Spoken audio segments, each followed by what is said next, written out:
Ai na tha, po nuk përdora fjalën pavarësi, atëherë mua do më konsideroj si person që ka hequr dorë nga pavarësia e vendit. Pra, ishte moment shumë i vështirë. Se unë e di që ti e di që nuk e kontrollon UÇK-n.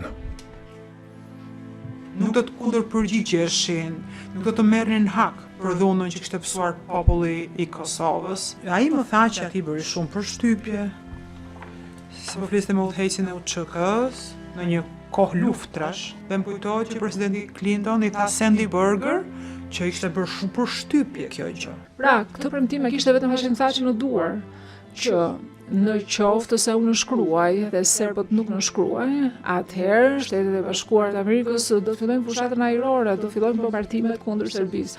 Askush nuk e kishte këtë premtim në duart e vet përveç Hashimthaçit. Më kujtohet takimi i parë, që më duket është ai që ju sapo përmendet, që është regjistruar në kablogram, dhe më kujtohet që ai më njohu më njëherë përmes televizionit, sepse unë isha zëvendës i departamentit të shtetit dhe isha shpesh në televizor, kryesisht për ata që ishin të interesuar për atë që ndodhte në ish Jugosllavi. Pra ai më njohu, u përpoqa të rri me të, kaloj kohë me të, u takuam në vende ku hanim, në jashtë, pija ndonjë cigare, pra dilnim jashtë, ecnim bashkë, dhe unë përpiqesha të njihesha me të, ta njehja.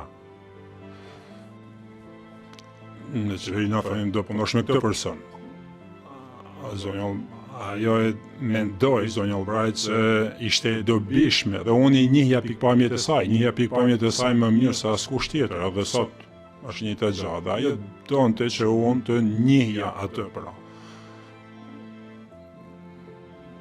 Që të bësha koleg, mik, shok, diplomatik, dhe kjo është arsye që kalon. Lideri i një grupi që urojmë të udhëhiqte kombin e tij drejt rrugës së lirisë, një drejtues, një udhëheqës. Kjo është fjala që ka përdorur dhe presidenti Clinton me të, Madeleine Albright edhe unë. Ne donim që ai të kthehej në një udhëheq si një kombi që më pas do të ishte me shpresë i lirë. Edhe ai na shpjegoi se nuk ishte ai përgjegjës për këto. Ai ishte thjesht personi që po komunikonte me ne, sepse kishte një rol politik në UÇK, por jo një rol udhëheqës, nuk kishte kompetenca, nuk kishte autoritet. Ai ishte thjesht pasqyrimi një lëvizjeje, dhe shumë persona në atë lëvizje donin pavarësi tani, ose më së paku të shprehej në dokument, të konfirmojnë në dokument se do të realizohet pavarësia.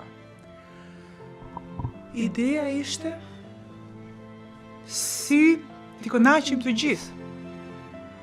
Dhe mënyra e vetme për ta bërë këtë ishte që të kishim një dokument të vagull sa i takon pavarësisë. Ai këtë nuk mund ta pranonte, sepse atij kishin thënë që nëse e bën këtë, siç na tha dhe me fjalë të veta, do të ishte një tradhtar. Ne u përpoqëm të gjenim një zgjidhje, të gjenim një pajtim për këtë.